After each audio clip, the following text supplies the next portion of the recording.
ಅದೇ ರೀತಿಯಾಗಿ ಪೌರಮಾದಿಗಳಂತಹ ಆನೆಗಳು ಈ ಸಿಂಹದ ಮರಿಯ ಮೇಲೆರಗಿದರೆ ಅವರ ಸಾಧ್ಯವಿಲ್ಲ ಮಗನೇ, ಸಾಧ್ಯವಿಲ್ಲ. ಅಶ್ವತ್ಥಾಮ ಅಶ್ವತ್ಥಾಮ ಗುರು ಕೃಪಾದಿತ್ಯದುತ ಒಂದಾಗಿಬ್ಬರು ಅವರೆಲ್ಲ ಒಂದಾಗಿರ್ಬರು. ನವಗ್ರಹಗಳು ನಾದದೆ.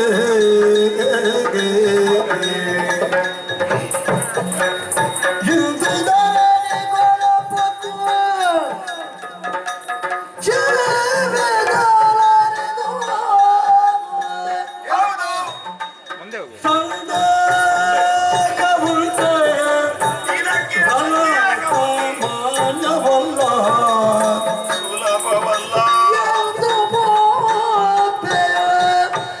ಚಕ್ರಯುಗವರು ಮಗನೇ ಎದುಗ ಪೋದೆಯೋ ಕಂದ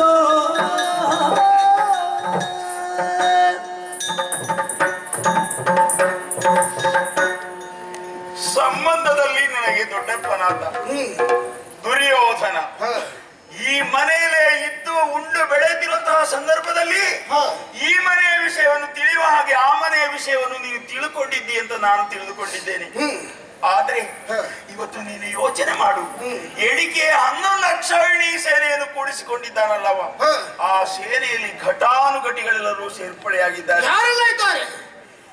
ಗುರುಗಳಾದಂತಹ ದ್ರೋಣಾಚಾರ್ಯರು, ಗುರು ಪುತ್ರರಾದಂತಹ ಅಶ್ವತ್ಥಾಮಾಚಾರ್ಯರು, ಕೃಪಾಚಾರ್ಯರು, ಇವರೆಲ್ಲ ಸೇರಿ ಜೀವಕ್ಕೆ ಜೀವವನ್ನು ಕೊಡುವಂತಹ ಆತನ ಆತ್ಮೀಯನಾದಂತಹ ಕರ್ಣ, ಇವರೆಲ್ಲ ಶ್ರಮದಿಂದ ಯುದ್ಧದಲ್ಲಿ ಗೆಲ್ತೇವೆ ಎನ್ನುವಂತಹ ಹಮ್ಮಿನಿಂದ ಕುರುಕ್ಷೇತ್ರವನ್ನು ಪ್ರವೇಶಿಸಿ ಯುದ್ಧ ಮಾಡುವಾಗ ಕಂದನಾದಂತಹ ನೀನು ಎಲ್ಲಿಯಾದರೂ ಕಾಣಿಸಿಕೊಂಡೆ ಆದರೆ ನಿನ್ನ ಗತಿ ಏನಾದಿತ್ತು ನಾನು ಸ್ಪಷ್ಟ ಹೇಳ್ತೇನೆ ಮಗನೇ. ಆ ಪರಮೇಶ್ವರ ದೇವರೇ ಚಕ್ರವ್ಯೂಹಕ್ಕೆ ಬಂದು ಗೆಲ್ಲುವುದಕ್ಕೆ ಸಾಧ್ಯವಾಗಲ್ಲ.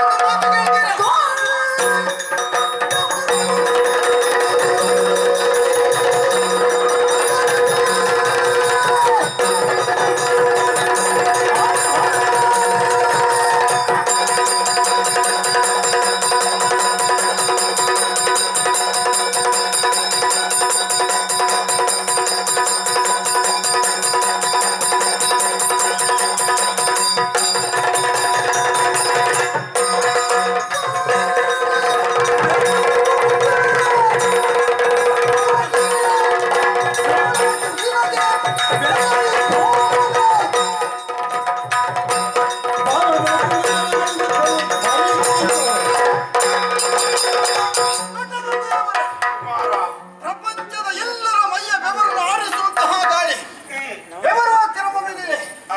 ಪ್ರಪಂಚಕ್ಕೆ ಬೆಳಕನ್ನು ನೀಡುವಂತಹ ಭಗವಾನ್ ಭಾಸ್ಕರನ ಕಿರಣದೊಡನೆ ಚಳಿ ಹೋರಾಡಿದ್ದೆ ಕೌರವಾದಿಗಳನ್ನು ಅಭಿಮನ್ಯುವಿನ ಪಾಲಿಗೆ ತೃಣ ಸಮಾನ. ಮನಸ್ಸಿನಲ್ಲಿ ಯಾವುದೇ ಒಂದು ರೀತಿಯ ಸಂಶಯಕ್ಕೆ ಆಸ್ಪದ ಕೊಡಬೇಡಿ, ಆಶೀರ್ವದಿಸಿ.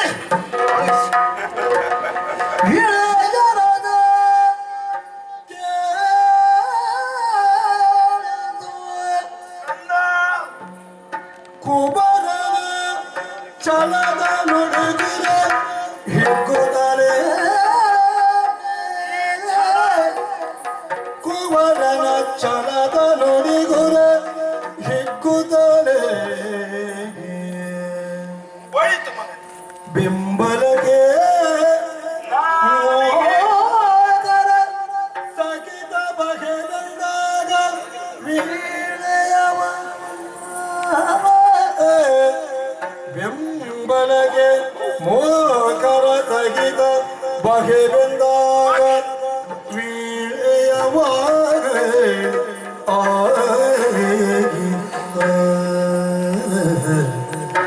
ಮಗನೇ ಅಭಿಮನ್ಯು